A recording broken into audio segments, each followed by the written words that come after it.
Welcome to another player podcast from Somerset County Cricket Club. And today my special guest, all the way from Pontypool, the other side of the water, is Graham Burgess, known to everybody as Budgie. Welcome to the Cooper Associates County Ground, Budgie. Thanks, Richard.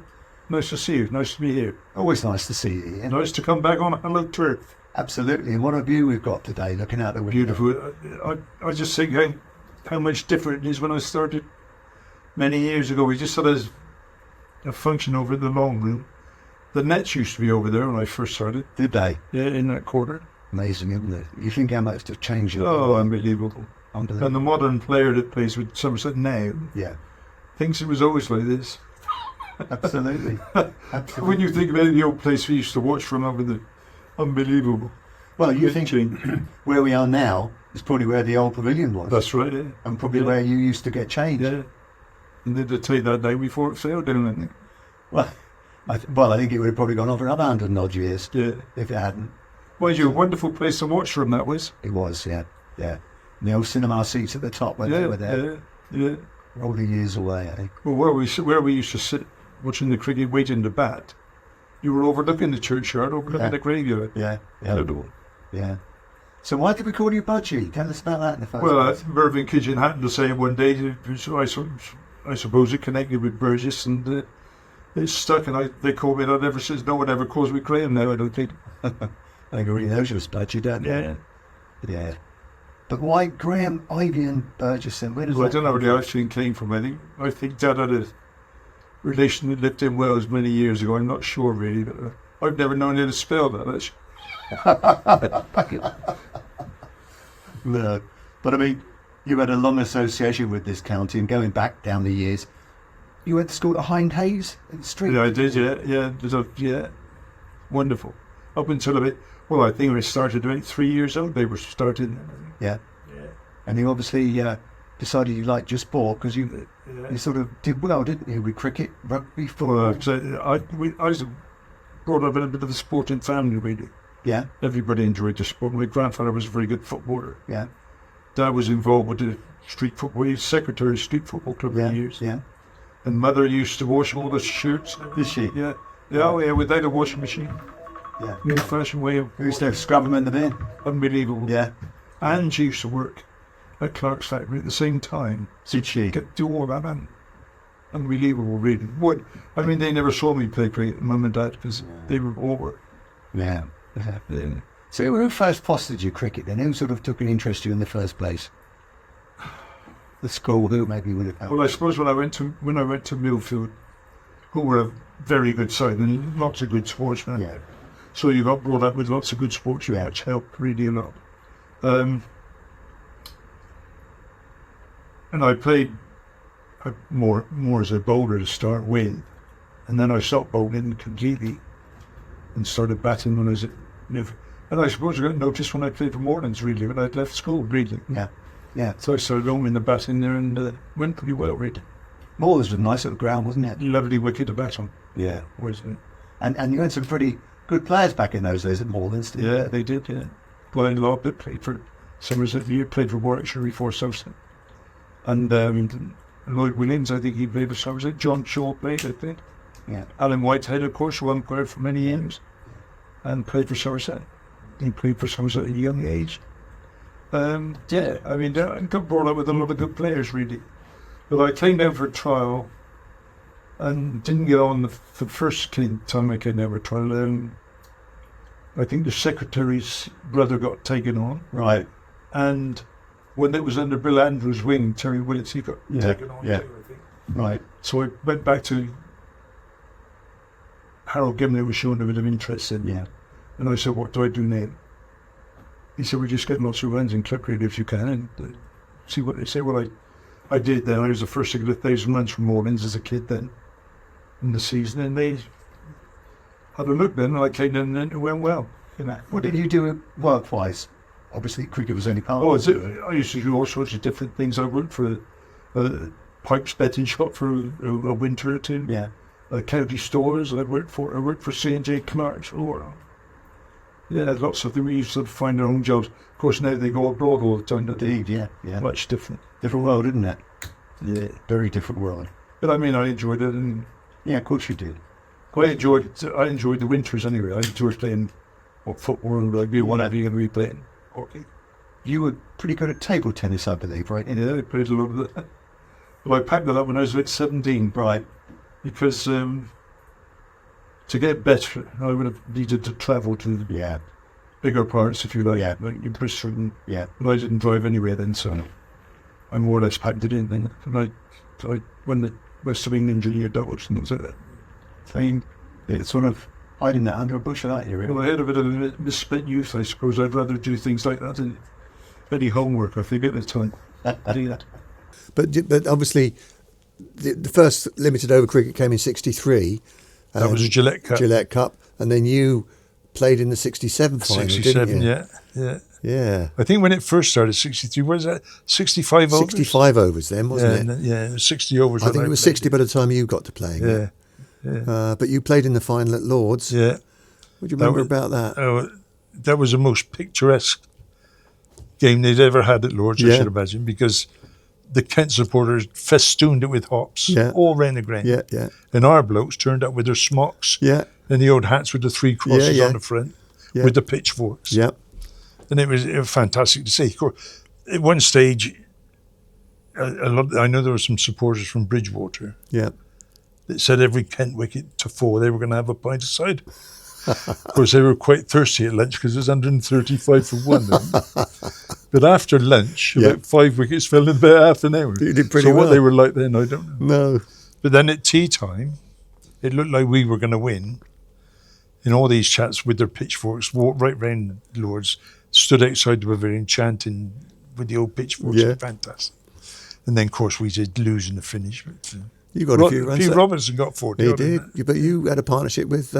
I only got about 27. With Terry Barwell, didn't you? He got run out. My fault, really. But I just been I'd just come in, I think. And Derek Under was bowling, and he was playing them all right. I said, well, we had a little chat in the middle. I said, well, you stay down there for a minute because you've been in for a while, and I'll get in this end. And of course, first ball he faced, he hit to mid-on and said yes. And of course, I would. And I didn't run. Of course, he ran his serve halfway down the pitch. And that might have made a difference to that game, actually. Well, Alan Brown says he's glad you played because he got your wicket. He did caught behind. I was talking to him the other day. Oh, what was he? He's 90.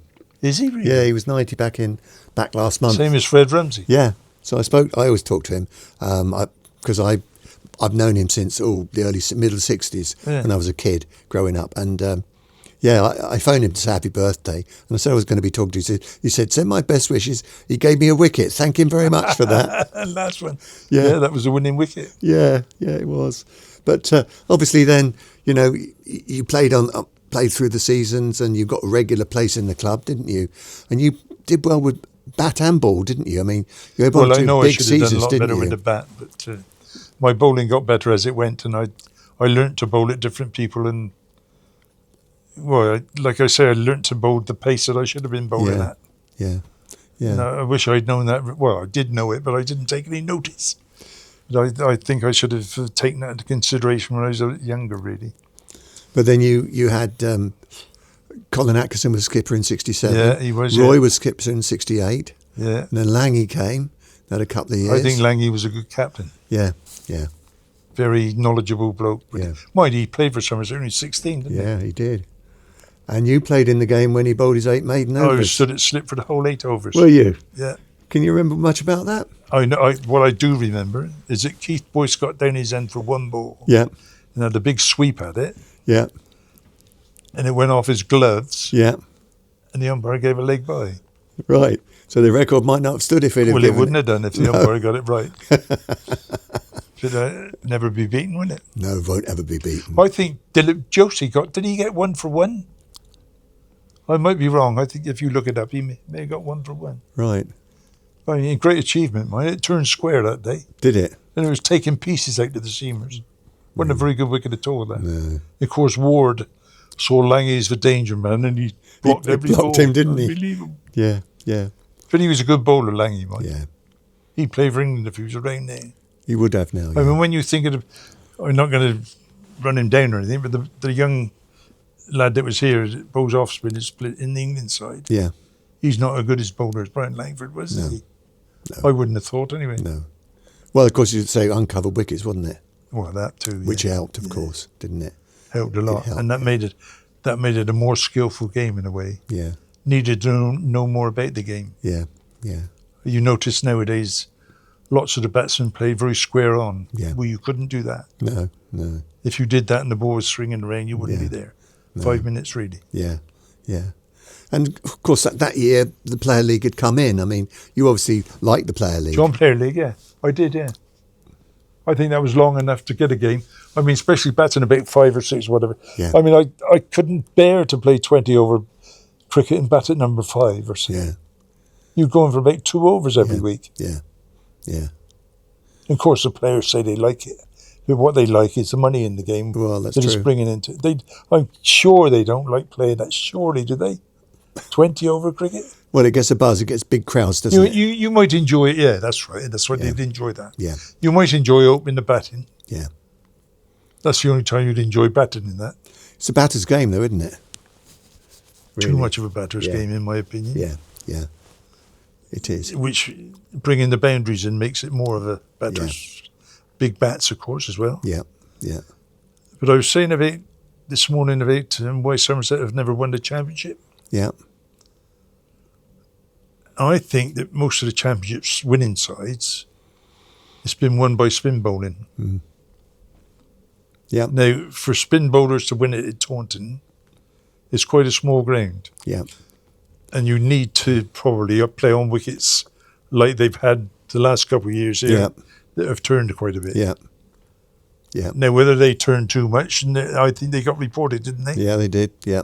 Which is a great shame because I saw 1 or 2 of those games on the and it wasn't spinning that much. No. But they just couldn't play it. No. No. But that, if we had wickets like that and played our spinners every match, Yeah. which we don't at the moment, No. because the left-arm spinner doesn't play some games, does he? No. Well, that's criminal, I think. Yeah. I think you should play. You should have an off spinner and a left-arm spinner and 3 seamers Yeah. every match you play, Yeah. so that you've got something for every time you play the game. Yeah. Yeah. You're not gonna win championships down here with all seamers. No. Impossible. Yeah. Yeah. And if you bowl the spinners, like I say, the ground's too small. Yeah. Really. Yeah. I mean, Vic Marsh was a good bowler, Yeah. but you wouldn't worry about him on this wicket down here, would you? No. Well, Graham Hickton, he seemed to enjoy it. Seemed to quite like him, Well, didn't he? But the ground wasn't big enough for him, was it? No. That's the trouble. So what was it like when Closey came on board? Because you were sort of, I suppose you were what? Well, I 30s liked by Closey, then, and didn't you? I got on well with Closey. He was a good man. Never held malice, you know. Mm. You could have a big argument with Closey as a player, never held any malice whatsoever. Yeah, we played a game against Pakistan at Bath, and I was lucky enough to get a few runs, and so I'd been batting quite a time. And when we went out the field, he said, "We'll have a go this end, Budge." He said, "Let me know when you've had enough." He said, "Because you've been batting quite a while." I said, "Yeah, okay, Closey." So I bowled a few overs, and it didn't go anywhere, and it's pretty tight. And about the 5th over, Sadiq played a few shots, and it was going off the edge.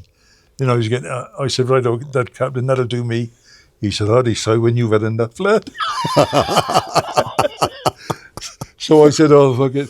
And he said, "Hey, any more of that, you won't play in the Gillette Cup tomorrow." And I knew I had to play in it because it was one of the 5 bowlers. I said, "Oh, fair enough." But unbelievable. You quite liked bowling at Bath, though, didn't you? Where the ball used to swing there. Yeah. I like bowling anywhere where it swung. Because it's in a dip there, isn't it? Yeah. Any ground you got with lots of trees round it used to swing. Yeah. You had that big return against the Aussies there, didn't you? Yeah, You bowled the Aussies out. Yeah. But it's 77, the first game that Well, Joel it swung played. a lot that day. Yeah. Which end were you? The sports centre end. Sports centre end. Yeah. Yeah. Joe bowled the other end. Closey said to me, he stood at slip that day. I was second slip, he was first slip. And Joel bowled. That was Yeah. the first time he bowled. Yeah. He said, "Budgie, lad," he said, "if we got this bloke next year, we'll win everything." So we had Joel next year, but they got rid of Closey, didn't they? You did, yeah. Yeah. Now, I often wondered, well, you might have won everything. If you had Closey. Closey was good in a good side when you were on top. Yeah. tended to leave the bridge a little bit when things weren't going so. Yeah. Probably got a little bit bored at his age or something. Yeah. I don't know, but he was good when you were on top. Yeah. He was good with that group of youngsters who came through there with him, wasn't he? He was good for him. But also what was good for him was that they signed Cartwright and Parks as well. Yeah. I mean, all the time they were helping out those three. Yeah. The young ones were coming through underneath, Yeah. which was good. Yeah. And then, of course, straight after that, they got Viv and Joe. Yeah.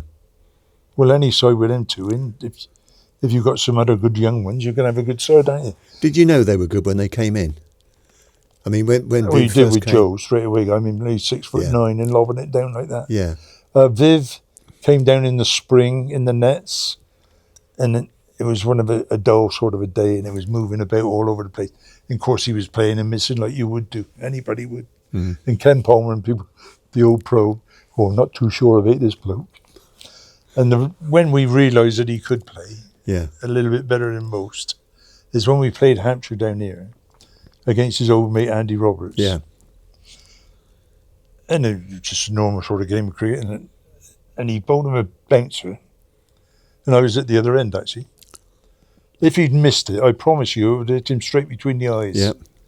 And it hit straight out over the hoardings it went. Yeah. And of course, straight away you're sat up, you think, Christ, who's this bloke?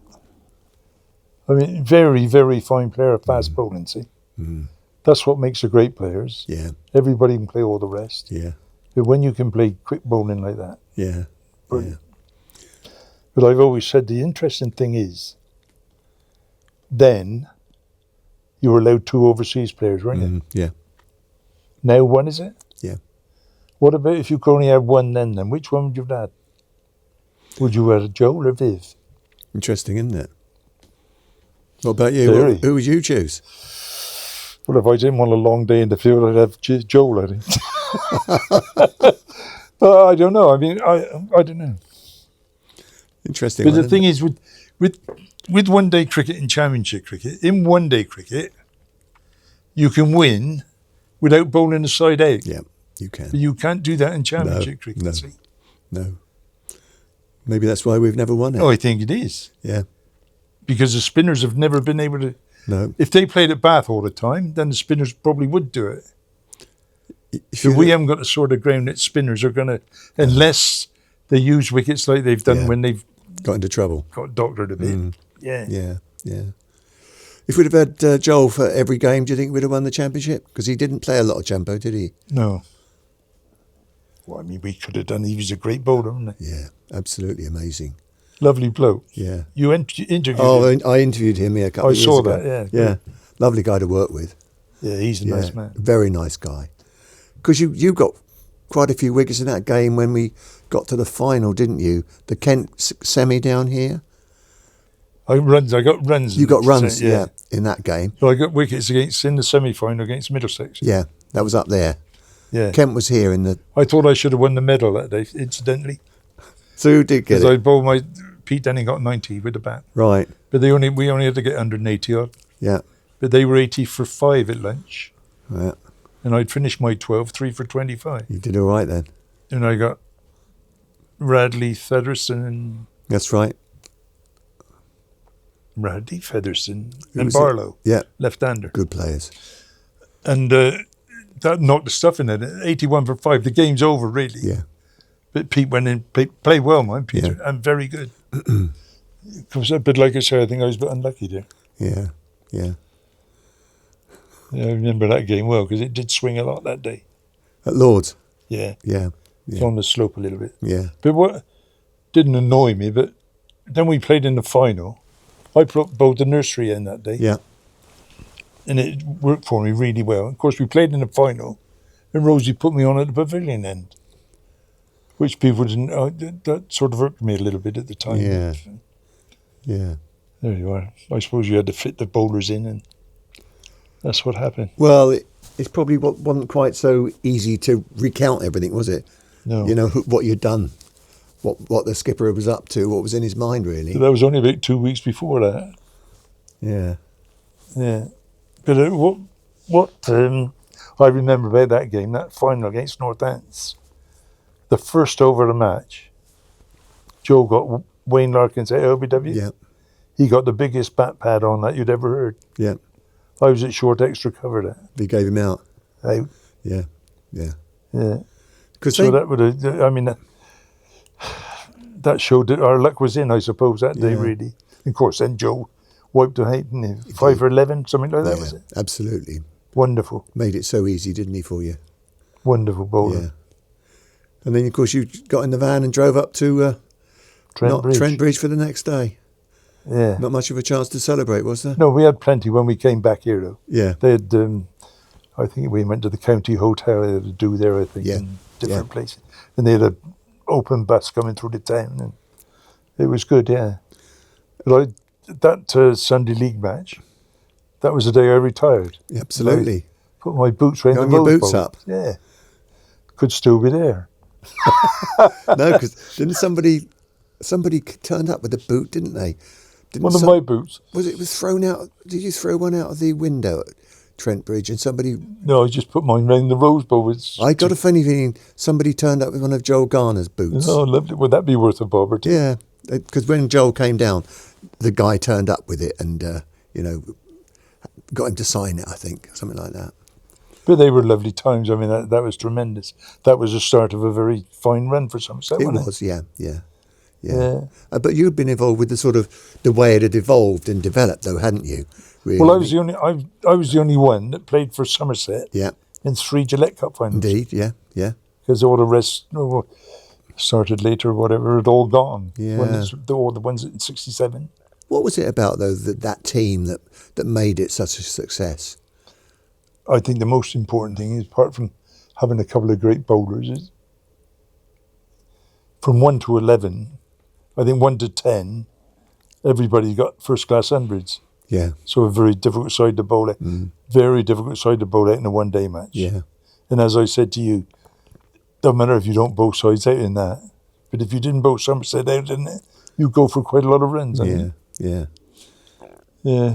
But I mean, it's all changed now, isn't it? Because when you first started playing limited over cricket, to get 200 runs in 60 overs was thought of to be a reasonable figure, wasn't it? One of the reasons for that is that you can only have 4 or 5 you got to have 4 or 5 in the ring all the time. Yeah. Well, you never used to have that. You had, No. if you want to stick them out, you could. Yeah, Much harder at the boundary then. yeah. The other thing is, what I've noticed, and I could pull my hair out when I see it happen. We had a little bit of a pattern in our team. You knew when you were going to bowl. Yeah, And you probably had 6 bowlers playing, so that if the wheel came off on one, yeah, somebody else is in sidelines to bowl. But you knew when you were bowling. I think there's an unwritten law in one-day cricket that when you got it tight, you keep it like it. yeah. Well, now people bowl 2 overs here, Take 2 them off, overs yeah. there, 2. Yeah. You can't bowl like that. No. Impossible. And people say, well, the batsmen get used to the bowlers. Nothing to do with it. It's whether the bowler can get used to bowling and a batsman. Yeah. I mean, you work out a batsman, you work out how to bowl at him. Yeah. Can you imagine, say you were captain of Somerset and Tom Cartwright was bowling, and he bowled 3 overs, you'd say, okay, Tom, that'll do you. He'd go crazy. Yeah. So he should. Yeah, exactly. So how can a young bloke learn to bowl anyway? If he bowls 2 overs and gets taken off? Yeah. Impossible. Yeah.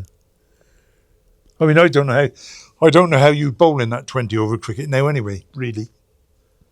Because when they talk about bowling wide Yorkers and wide this, and that's against everything you've ever been taught how to bowl, isn't it? Yeah. Well, think of the cricket shots that they've now invented. Yeah, you wouldn't do that without a helmet on, would you? Most No. of those. A lot of that wouldn't, would you? No. No, you've got the protection, really. Can you imagine playing a ramp shot yourself? Well, with a helmet on, I can do it. Yeah. But I wouldn't want to fancy doing it without one. No, against Anderson Roberts. Would there get? I don't know. You just mentioned a name that didn't bowl many bad balls. No. I mean, and that's with this McGrath. He was the same. Mm-hmm. I mean, I umpired a lot with him. Yeah. Never bowled any balls that would have gone down the leg side. Everything on a very good length, off stump, Yeah. all the time. Yeah. Well, how many our blokes can do that? No. Not many. No. So the game's moved on a long way, hasn't it, Budgie, since you played? And Yeah, you- whether it's in a better way, I don't know. No. But I don't think it is. no. But you've been quite lucky to have had a life out of cricket, haven't you? Because after you Yeah. finished here, you then did some coaching at Monmouth School. I did, yeah. Enjoyed that very much. Did that for 10 years. Yeah, and then you went on the umpires circuit. Yeah, I so did, yeah. You've seen it from the other side of the fence. Yeah. I never over enamoured with umpiring. I never really loved umpiring, but I did it for a living. Yeah. And yeah, we had some good times. Some funny things happened. I remember you never minded a day off really when you're No. umpiring. No. And one of my best games. People always relate. They say to me, "What's your favourite game umpiring?" Well, my favourite game. We used to do second team matches, Yeah. and I umpired at a place called Barnt Green. Yeah. It was Outside of Glamorgan Bur- seconds against Worcester seconds. Yeah. Yeah. And both sides had batted once, right? And the first side that batted, second innings were 50 for 1, right? So you got the setup. So I got to the ground in the morning thinking, oh, this is going to be a long day. And as I walked through the bar, the bloke I was umpiring with, he said they declared. I said, what do you mean declared? He said, yeah, they declared. I said, well, they can't, they're only 50 for 1. He said, well, Glamorgan had the contracts meeting last night, sacked 3 of them, they've refused to bowl. He said, and the captain, he said, just thrown the towel in. He said, well, I declared it. So they just knocked the 50 off. We had a nice lunch and pottered on down the motorway. That's one of my favourite games. Wonderful. Yeah, true story. Yeah, Of course, another it's more dangerous Yeah. umpiring than batting line. Yeah. No helmets on. things No, like that. absolutely. One of I remember another second team match again I was doing. This was Sussex against Gloucestershire at Hove. Yeah. Middle of the morning, just dropping off about 12:30. Beautiful day. And the left-arm spinner called Davis was bowling for Morgan seconds. Colin Wells was batting for Yeah. Yeah. Derby Sussex seconds. And I was watching the ball, and I was at the bowler's end with all strapped up with all the sweaters and I, of course, no helmets or anything like Yeah. that. I used to have big white marbles I used to Yeah. use for counting. I had those in my hand. I saw Colin Wells come down the wicket, and the next thing I know, all I saw was a blur, and I didn't see that blur until it was about 6 inches from my face. Yeah. And I turned my head, and it hit me straight in the middle of the ear, and went back down the wicket. And the next thing that hit the ground was the back of my shoulders. As I went down, I thought, well, how can I still be conscious then? But it hit me right in the spongy bit, missed all the bone. Yeah. Of course, the wicketkeeper said to me, he said, "Cool, Budgie." He said, we were worried about it. He said, we saw all these white things go up.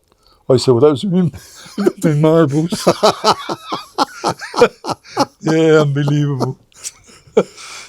And, you know, the doctor said I had to go to hospital for a checkup. Of course. Yeah. And he told me not to drive back from home. But I drove back that night, and I never even got a headache You were lucky, weren't you? Really. where it hit me. Yeah, Could have been- unbelievable. It could have been so much worse than that. Unbelievable. But no man would have got out of the way of that. No. I'll tell you that. Like a rocket. Fantastic. And I went, so why don't umpires wear helmets? Well, really? you've got to say that, haven't you? It's more dangerous, really. Yeah, indeed. Yeah. So There you had you a pretty are. good life out of it all then, Budgie, haven't you? Yeah, I've enjoyed my life with sport. Yeah, brilliant. Yeah. I used to like the winters to come round to play different games in the Yeah. winter. Yeah. Brilliant. Yeah. That's why I'd never worried about going abroad, really. No. Yeah, didn't worry about that. But what is it about Somerset? Because there's something about the place, isn't I just there? say, very family atmosphere down here. Yeah. Wonderful club now. Yeah. I mean, I go over to Cardiff sometimes, watch Yeah, Glamorgan. yeah. I mean, it's like a morgue over there. Yeah. Terrible. But you come down here, there's always lots of people, very enthusiastic, Yeah. love the game.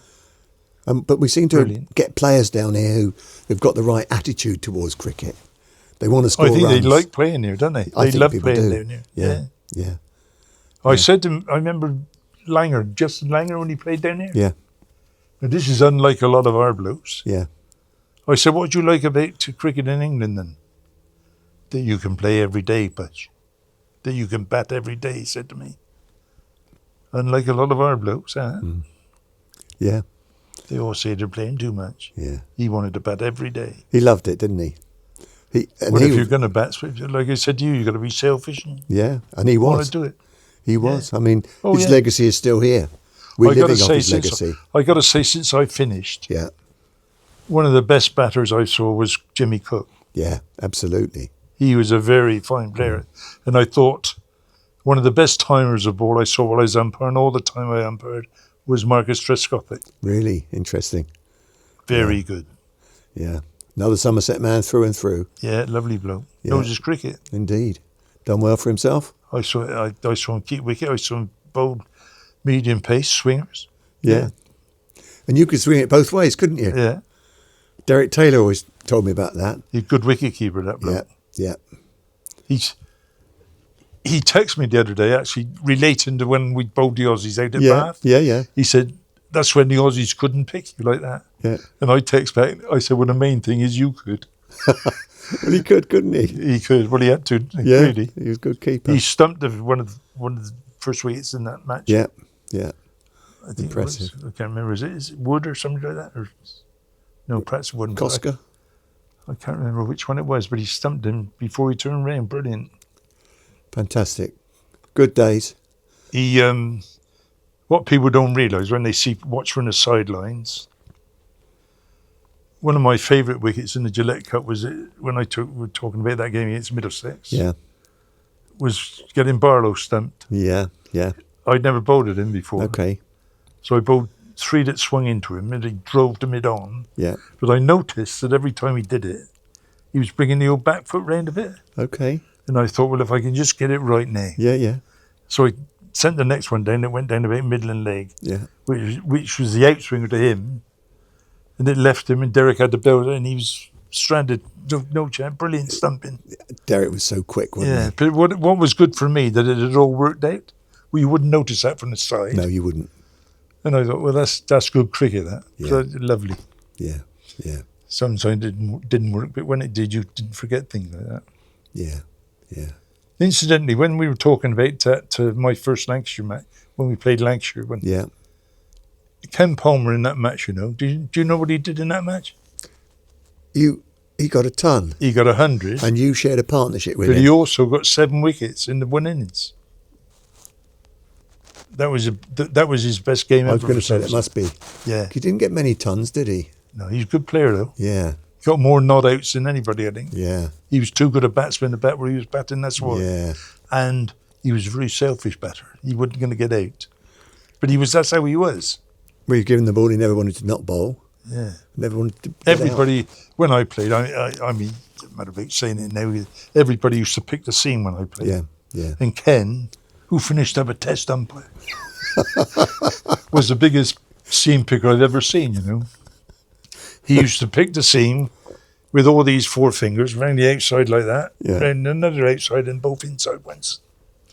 So and then like 20 minutes before lunch, they press the seam down so the umpire and throw it back. Because they never used to check Never used to check the balls, did they? One particular match we played at Notts. Well, I didn't play, it's before I played. Ken bowled at the pavilion end, where everybody could see him walking back from the pavilion, Yeah. or the opposition could see him walking back. He had 0 for 34, Yeah. changed ends, Yeah. where he could pick the seam, the other end, Yeah. with his back to the pavilion, nobody could see it. Finish up with 9 for 54. Wasn't that the game when he had a few pints of Guinness the night before? Had a what? A few pints of Guinness the night Oh, before. I didn't know that. Yeah, because I think he tells you about the fact that he told me about the fact that he'd been out having a few beers the night before, had too many, and he wasn't feeling very well the first thing in the morning. And so they put him on at the pavilion end, and then he changed half time, by which time he'd recovered a bit and he was bowling better. Would he pick the seam? And pick the seam as well. That's what did it. Yeah. Yeah. Happy days. I mean, you could play Ken in the nets. Yeah. And it would be straight up and down. And then all of a sudden it would start darting around where you had the seam. It made a big difference. Yeah. But every team they all did it then. Because it's frowned upon now, and so it should be, I suppose. I don't know. But the bowlers got to give themselves some sort of Some chance, advantage, surely, haven't haven't they? Because Because they brought the boundaries in, they got the bigger bats. yeah, they cover the wickets. You can't touch the ball now. Because they check it out. Well, I mean, those white balls they play with now, disgraceful, really. I mean, they swing for about and over, don't they? Yeah, they go soft. I mean, it takes the icing off the game for me when the ball doesn't do anything. Yeah. And everybody say, well, what a good innings that was. I said, well, it hasn't done a thing, the ball. So my question might be this. You obviously like the red ball game, Yeah. but you're not keen on the short form. I like 50 overs. You like 50 overs, don't mind 40, but you don't like 20. I don't think it's fair with bat and ball, mate. Yeah, yeah, How can it be? yeah. But you wouldn't have minded if you could have opened the batting. Well, it's the only way you can bat in that, isn't it? I would hate it if I batted at number 5 in a Yeah. 20 over match Yeah, every week. yeah. But like I said to you, the players like it because there's plenty of money in it. There It is brings plenty of money money into the in it. game, which is, of course, they're going to like it. Yeah. Can you remember what your first contract was worth £450 for the year? for the summer. Yeah. For the summer? Yeah. And what was that, 1st of April till end Yeah, of September? yeah. Yeah, end of 450. So September. what that work out about a week? Then Yeah, 50, 25. Not an awful lot. 24's into that, isn't it? Yeah, Not a 20 lot. quid. Yeah, mind you could buy a house for 5,000 then, couldn't you? I would have thought so, yeah. Yeah. You get bonus money? Well, you used to get £7.50 for a win. Yeah, And how much did you make out your benefit? Do you talk about that? 27,000. 27,000. But I mean, that was worth a lot. You could buy 3 houses. I was going to for say then. that was worth a lot of money, wasn't Yeah. it? Yeah, yeah. So you've had a good life out of it, Budgie, haven't you? I've enjoyed it. The great thing with sport, you meet a lot of people, don't you? Don't you just? You get a lot of friends that you'll Yeah. always know. And Yeah. yeah, I mean, I've come down here today and went to the walkers and talkers this morning, and the people that remember you and want to talk to you is wonderful, really. Yeah, yeah. And Especially when you get a bit older and you don't see anyone from week to week. no. And you're still involved at all? Because you were involved with the Not now. Wales juniors, weren't I you? did the Wales under 11s for 10 years, yeah. Yeah. And then they don't do under 11s now, No. which I thought was a shame, really. Yeah. I think they should all get the basics early on and Yeah. away they go. And I've said to them, why do you think that cricket's the only game you don't start young then? Because the younger you can start and get the basics, Yeah. the better. Exactly. And they don't need coaching at 15 and 16 then. It's all. Should be able to play. Yeah. Yeah. I mean, they used to take them on the staff at 15, didn't Yeah. they? They did. Yeah. Years ago. Yeah. Mind they didn't. Not many went to university then and things like that. No. Different game. But they asked me when I first got interested in cricket over there this morning. And that was pre-television. I suppose I would have been about 6 or 7 listening to Alan McGilvery from Australia. On early mornings, 7:00 Yes, in the morning. That's right. You get up, listen to And the to test match. to this day, Yeah. I think he was the best commentator I've ever heard on cricket. Yeah. Yeah. Well, to keep me interested at that age, Yeah. at 6 and 7 o'clock in the morning. I used to get up with my dad, Yeah, sit down and wonderful. have breakfast with him, with the radio on, listening to the test But it was match. wonderful because there was no television. Absolutely. That's why it was wonderful to see test matches Oh, in this country. absolutely. Because you'd never seen these No. players before. No, you hadn't. But now you see them every day of the week. Indeed. Yeah. Yeah. Almost too much played. What- Too much test match cricket. Too much. Well, the other thing is, a lot of the international stuff. counties can't seem to put their full team out all the time, can they? No. That got to be wrong, isn't it, really? You'd think so, wouldn't you? Yeah. People join to see their best players and they don't get a chance to. Yeah. Yeah. Yeah, I don't know. Okay, Budgie. Well, we're going to wrap up now, and I'm going to Well, say nice thank to you very speak to much you, sir. indeed. Thank you, Budgie. Always a pleasure to see you, Richard, yeah. and thank you for giving us your time. Lovely. Enjoyed it.